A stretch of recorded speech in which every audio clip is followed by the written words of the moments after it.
काय मग शेतीची कामं चालू झाली की नाही? गावाकडे भात पेरणीची कामं चालू झालेली आहेत. मेच्या 25 तारखेपासून भात पेरणीची कामं चालू झालेली असतात. पण यावर्षी पाऊस पण ये-जा करतोय, त्यामुळे काही लोकांनी अजूनही पेरणी केलेली नाही आहे. तर आम्ही आज पेरणी करायला चाललोय. सड्यावरती आम्ही आज पेरणी करतोय. तुम्ही पेरणी केलीत का? मला कमेंटमध्ये नक्की सांगा. शेती करण्याची शेतकऱ्याची पहिली सुरुवात म्हणजे भाजावळ. ही भाजावळ साधारण मार्च ते एप्रिल महिन्यात कोकणातला शेतकरी करत असतो. भाजावळ म्हणजे काय तर झाडांचा पडलेला सुका पातेरा आणि झाडांच्या फांद्या तोडून गोळा केलेलं कवळ, तसेच गोवऱ्या, माती या सर्वांचा समावेश करून ज्या मळीत पेरणी करायचे त्या मळीत हे सर्व एक एक पसरवून द्यायचं. नंतर शेवटाला मातीचा थर लावून तिला आग लावून द्यायची.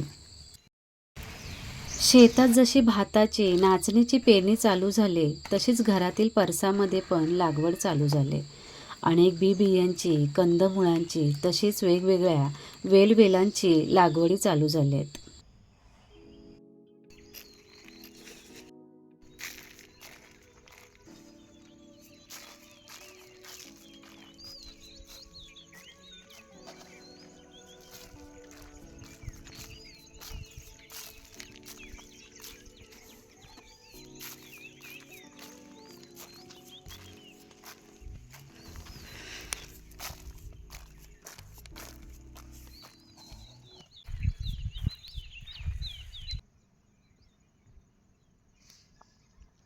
भात पेरून झालेला आहे आणि आता खणायचे कुदल्याने.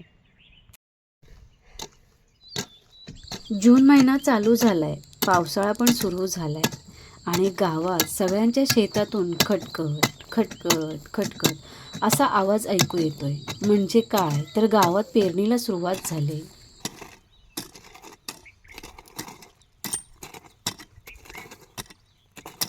पेरणीची जी खणणी असते ती दरवर्षी शक्यतो आम्ही कुदळ्यानेच करतो. कारण कुदळ्याने माती कशी थोडी कमी उकरली जाते. जेव्हा आपण लावणीला रोप काढायला जातो तेव्हा ते हलकं लागतं रोप काढताना. त्यामुळे दरवर्षी अगदी शक्यतो तरी आम्ही कुदळ्यानेच करतो पेरणीची खणणी जी असते ती.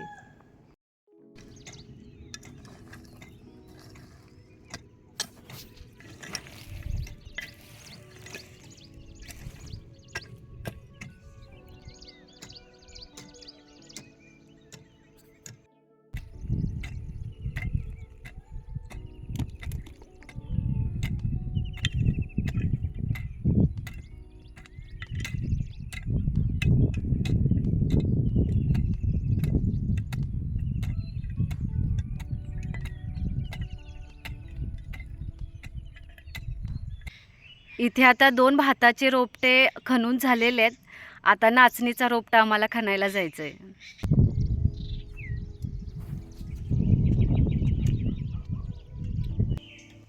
इकडे रताळींचे वेल आणि हळदीची लागवड चालू आहे. दरवर्षीप्रमाणे मृग नक्षत्र लागलं, पाऊस सुरू झाला की वेगवेगळ्या फळभाज्या लावण्यासाठी आईची अगदी तारांबळ उडते.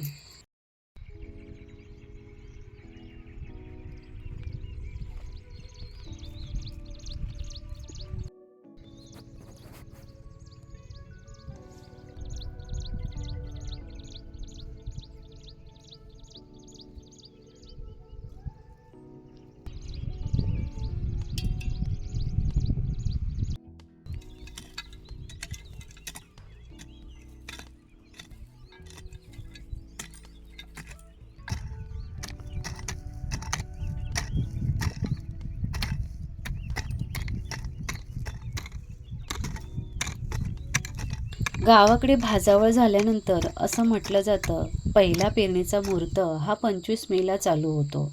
1-2 पाऊस पडून गेल्यानंतर पेरणी चालू केली जाते.